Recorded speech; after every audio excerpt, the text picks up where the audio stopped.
नमस्कार दोस्तों, हम लेकर आ चुके हैं आप लोगों के लिए 20 मिनट में सुबह की 50 ताज़ा और बड़ी खबरें बताएंगे। दोस्तों, प्रधानमंत्री नरेंद्र मोदी के खिलाफ विपक्ष हुआ एकजुट। कहा, अडानी की सरकार चल रही है, देश को लूटा, रिटेलरों को किया ख़त्म।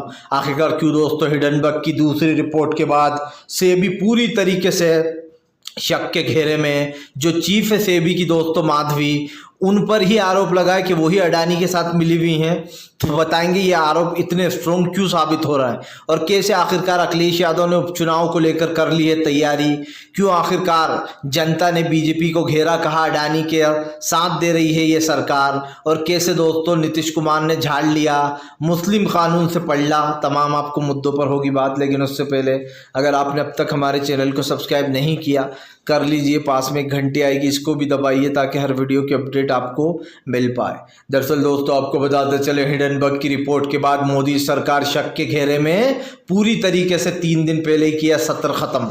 आपको बताते चले दोस्तों, मोदी सरकार ने अडानी को बचाने के लिए 3 दिन पहले इस सत्र खत्म कर दिया है। इस सत्र के खत्म होने के साथ ही दोस्तों मोदी सरकार की मुश्किलें भी बढ़ गई हैं। विपक्ष ने निशाना साधते हुए कहा है कि मोदी सरकार ने अडानी को बचाने के लिए 3 दिन पहले ही जो है यहाँ पर संसद का सत्र खत्म कर दिया। और दूसरी तरफ अडानी का जैसे ही खुलासा हुआ तब ये फैसला लिया गया कि 3 दिन पहले संसद को रद्द कर दिया जाए। आपको बताते चलें, ये सब होने के बाद विपक्ष लगातार भड़का हुआ है। विपक्ष का कहना है कि हमने आखिरकार जो कहा था वही हुआ। हिडनबर्ग की जो पहली रिपोर्ट थी दोस्तों, उसने अडानी की पोल खोली थी और पूरे मार्केट में अडानी का नाम खराब हो गया था। और यहाँ तक के ये कह सकते हैं कि एक दिन में अडानी बर्बाद हो गया था। उसके शेयर्स के दाम धमास से गिरे थे और जो अडानी नंबर 1 पर था दोस्तों, वो अडानी लुढ़क कर 20वें नंबर पर आ गया था। अब एक बार फिर से सेबी ने दूसरा बड़ा खुलासा किया है कि हिडनबर्ग ने, कि जो सेबी की चीफ है वो इसीलिए सबूत नहीं दे रही है क्योंकि अडानी के साथ दोस्तों माधवी जो कि चीफ है सेबी की, और उनके पति दोनों की कंपनी में शेयर है दोस्तों। तो आप समझ सकते हैं कि चोर चोर मौसेरे भाई। आपको बताते चले दोस्तों, प्रधानमंत्री नरेंद्र मोदी और सेबी को राहुल गांधी ने घेरा। कहा तभी नहीं मिल रहे थे सबूत, ये थी असली वजह। दरअसल आपको बताते चले, अब राहुल गांधी ने अडानी का वीडियो का जिक्र करते हुए प्रधानमंत्री को लपेटे में ले लिया है। राहुल गांधी ने कहा, who is possible, who is जो है यहाँ पर दोस्तों इस चीज़ का कौन जिम्मेदार है। और राहुल गांधी ने बीजेपी पर हमला बोलते हुए कहा कि फिलहाल भारतीय जनता पार्टी कह रही थी कि हमारा तो अडानी से कुछ लेना देना नहीं है। राहुल गांधी ने कहा कि सेबी की चीफ और उनके पति के ऊपर बहुत ही ज़्यादा दोस्तों कह सकते गंभीर आरोप लगे हैं, बहुत ही। और इसी को लेकर राहुल गांधी ने कहा कि इसकी जांच होना चाहिए। सबसे बड़ी बात यह है दोस्तों कि जब सेबी से, आपको बता दूं अगर पता ना हो तो, सुप्रीम कोर्ट ने जब सबूत मांगे थे, जब अडानी का हिडनबर्ग की रिपोर्ट के बाद खुलासा हुआ था कि वो कैसे अपनी कंपनी के शेयर्स के दाम खुद ही बढ़ाता है अपने भाई की से शेयर खरीदवा के, और ये सच सामने आने के बाद हड़कंप मच गया था क्योंकि कई बेचारे लोग दोस्तों डूब चुके हैं शेयर मार्केट में पैसा लगाकर। तो इसके बाद जब सेबी से सबूत मांगे तो हाथ खड़े कर दिए सेबी ने कहा कि हमें तो कोई डॉक्यूमेंट मिल ही नहीं रहा है। आप समझिए, हाउ इज़ पॉसिबल दोस्तों, हाउ इज़ पॉसिबल कि एक व्यक्ति जिसको ये जिम्मेदारी है कि वो शेयर मार्केट की पूरी चीज़ों पर, यानी कि छोटे से छोटे मोमेंट पर भी नज़र रखेगा, तो वो कह रहा है कि हमारे पास तो कोई डॉक्यूमेंट्स ही नहीं है अडानी को लेकर। हम क्या बताएं आप लोगों को, बताइए आप। मतलब कि सेबी की चीफ हाथ खड़े कर रही हैं कि हमारे पास तो कोई डॉक्यूमेंट्स ही नहीं है। अब पता चला कि वो ऐसा क्यों कर रही थी। जाहिर सी बात है, जब खुद के शेयर्स अडानी के साथ मिले होंगे, पार्टनरशिप में होंगे दोस्तों। और यह आरोप पता है क्यों लगा है? हिडनबर्ग की कल जब दूसरी रिपोर्ट आई तो उसमें साफ कहा गया कि जो माधवी हैं दोस्तों और उनके जो पति हैं, इन दोनों का अडानी की विदेशी कंपनी में हिस्सा है, ये दोनों उसके हिस्सेदार हैं। तब आप समझ सकते हैं दोस्तों कि सेबी आखिरकार ये जिम्मेदारी क्यों देने लगा, क्योंकि उसके साथ साथ उसका भी पैसा डूब जाता, सेबी की जो चीफ है दोस्तों। और ऐसे अभी तक उनका इस्तीफ़ा नहीं लिया गया, ये सबसे बड़ी बात है दोस्तों। जो सेबी की चीफ हैं अब तक उनका इस्तीफ़ा नहीं लिया गया। और उससे भी बड़ी बात यह है दोस्तों कि मोदी सरकार सब कुछ जानती थी, राहुल गांधी ने कहा, और उसके बावजूद भी शेयर मार्केट में इतना बड़ा घोटाला हुआ है। और सिंपल सी बात है, हिडनबर्ग दोस्तों कोई हवा में बात नहीं करता। हिडनबर्ग पुख्ता सबूतों के साथ आता है पहली बार भी जब उसने अडानी की पोल खोली, जो अडानी ये बताने की कोशिश करता था कि मेरे शेयर्स के दाम सबसे ऊपर रहते हैं, दरअसल वो ये करता था कि वो अपने ही भाई की कंपनी से उसके शेयरों को खरीदवाता था दोस्तों, अपने ही शेयर्स को, ताकि उसके दाम बढ़ जाएं। तो आप समझ सकते हैं कि ये जो वो चल रहा था एक स्कैम, वो पर्दाफाश कर दिया था हिडनबर्ग की रिपोर्ट ने। आपको बताते चले दोस्तों, अखिलेश यादव ने बीजेपी के ऊपर साधा निशाना। अखिलेश बोले गरीबों का पैसा लूटकर पूंजीपतियों के गले में डाला जा रहा है। ये है वो सरकार दोस्तों। आप समझिए, जनता ने नरेंद्र मोदी को बहुमत का आंकड़ा भी नहीं दिया। अब अखिलेश यादव ने बीजेपी को घेर लिया है। अखिलेश यादव का कहना है कि जो गरीब जनता है, जिनका पैसा सरकार जिनसे हर चीज़ पर टैक्स वसूल रही है, एक 2 रुपये का 10 रुपये का साबुन लोगे उस पर भी 2 रुपये GST लग रही है आपकी, मतलब आप टैक्स भर रहा हो एक तरीके से। तो इसको लेकर अखिलेश ने जमकर भड़ास निकाली। अखिलेश ने कहा कि गरीबों से पैसा लूटा जाता है और दोस्तों किन को दिया जा रहा है, अडानी और अंबानी को दिया जा रहा है।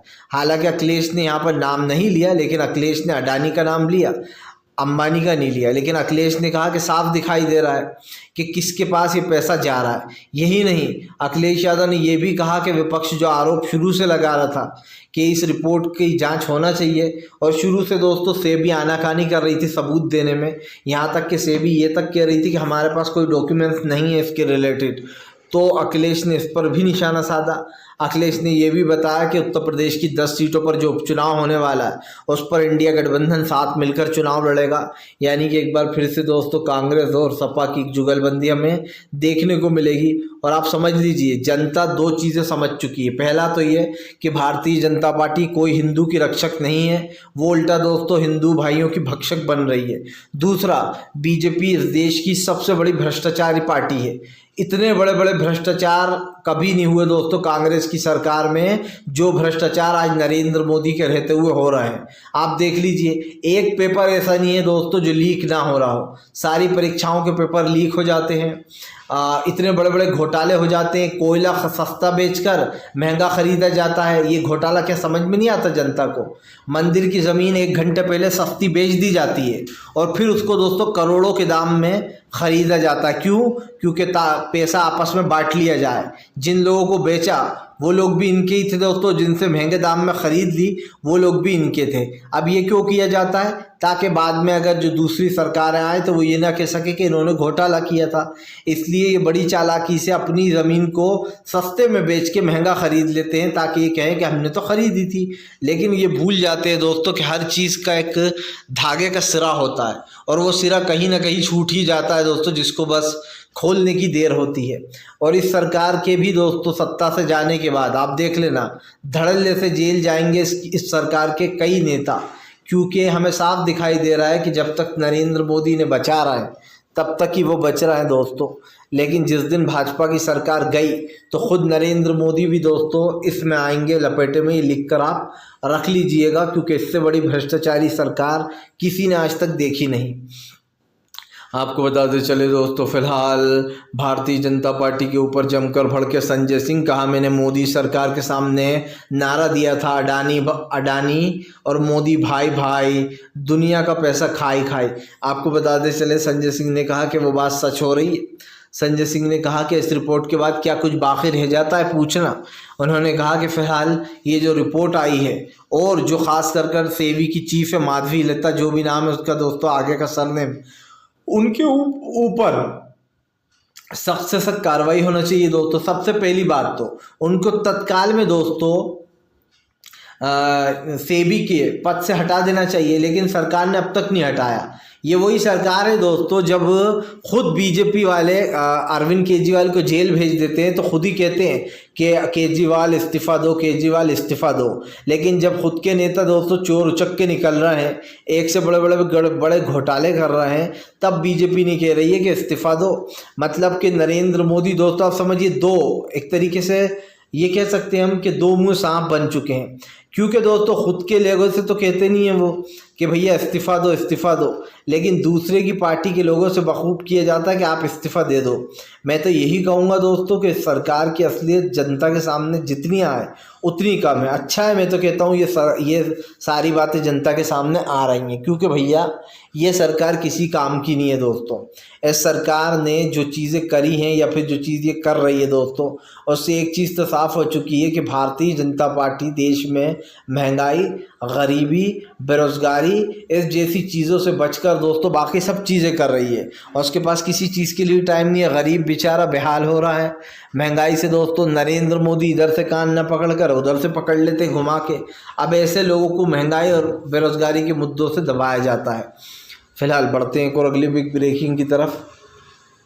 बता दोस्तों अगली जो बड़ी खबर निकल कर आ रही है, जेल से छूटते से ही मनीष सिसोदिया हुए बीजेपी के ऊपर हमलावर। मनीष सिसोदिया बोले जो लोग दूसरों को घोटालेबाज बताते हैं उनकी खुद की पार्टी सबसे बड़ी घोटालेबाज है, उनका भी नंबर आएगा। सिसोदिया ने कहा कि मुझे 17 महीने तक जेल में रखा जबकि मेरे खिलाफ से एक भी सबूत ईडी और सीबीआई के पास नहीं है। मनीष सिसोदिया ने कहा कि 17 महीने में जेल में रह कर आया हूँ बिना किसी वजह के, क्योंकि मैंने शिक्षा के लिए काम किया, दिल्ली के बच्चों के लिए उन्होंने कहा काम किया। यही नहीं, मनीष सिसोदिया ने कहा कि हिडनबर्ग की रिपोर्ट आने के बाद अब भी मोदी सरकार ने हिडनबर्ग खासकर का सेबी की जो चीफ है उनको अब तक नहीं हटाया। यही नहीं, सिसोदिया ने कहा कि ये पूरी सरकार मिली हुई है, ये सब लोग मिले जुले और सब मिलकर अडानी को बचाने में लग गए हैं।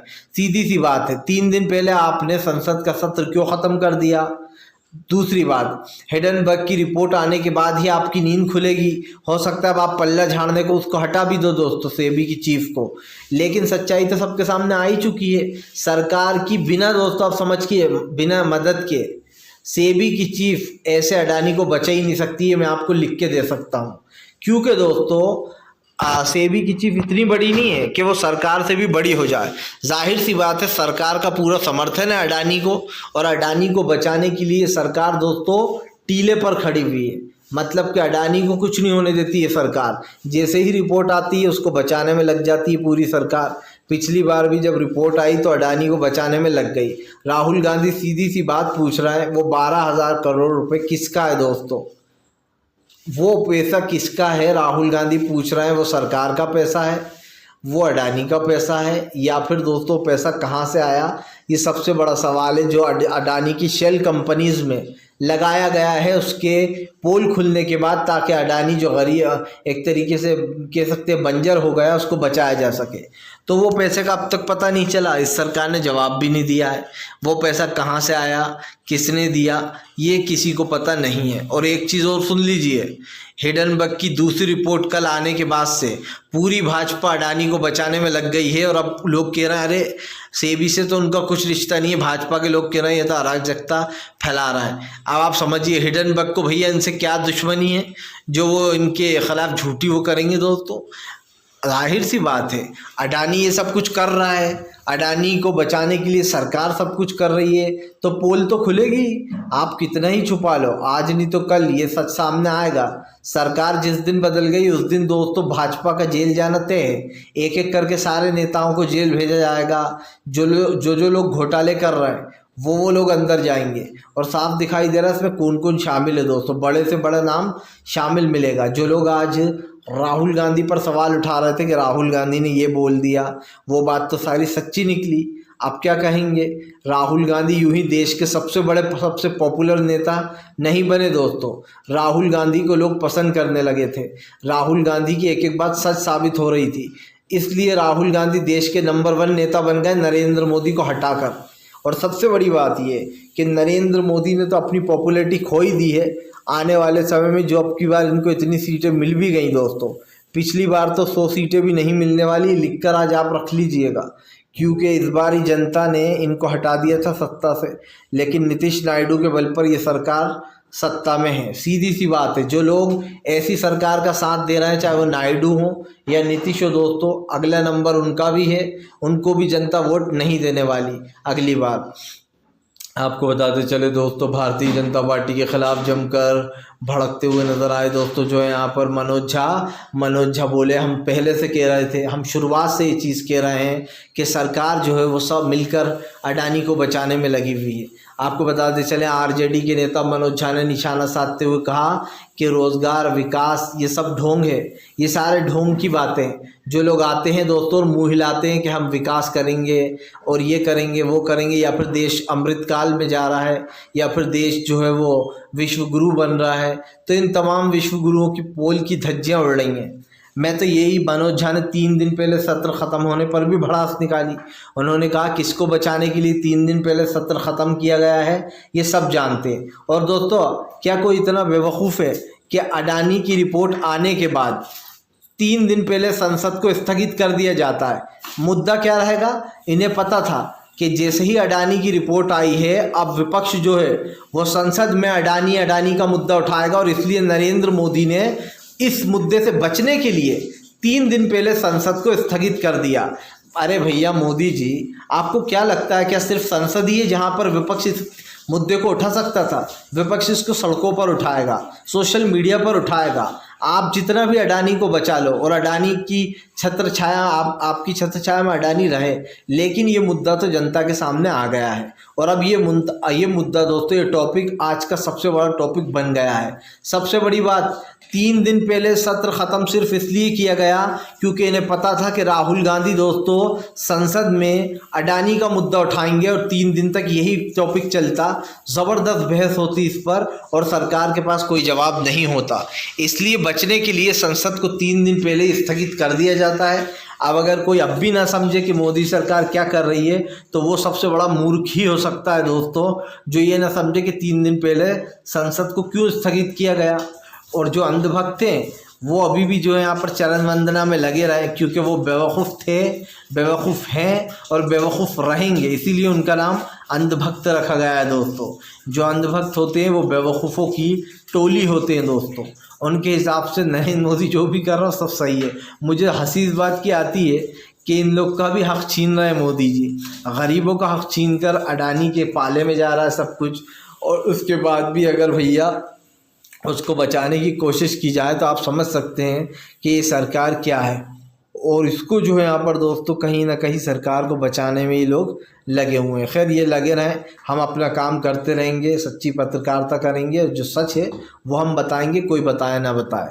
आपको बता दें चले दोस्तों, अगली जो बड़ी खबर निकल कर आ रही है, असदुद्दीन ओवैसी का बीजेपी के ऊपर बड़ा हमला। कहा फिलहाल भारतीय जनता पार्टी वक्फा बिल को पास कराने में लगी है, लेकिन विपक्ष ने साफ कर दिया है कि वो इस बिल को लाने नहीं देगा जब तक इसमें संशोधन नहीं हो जाता।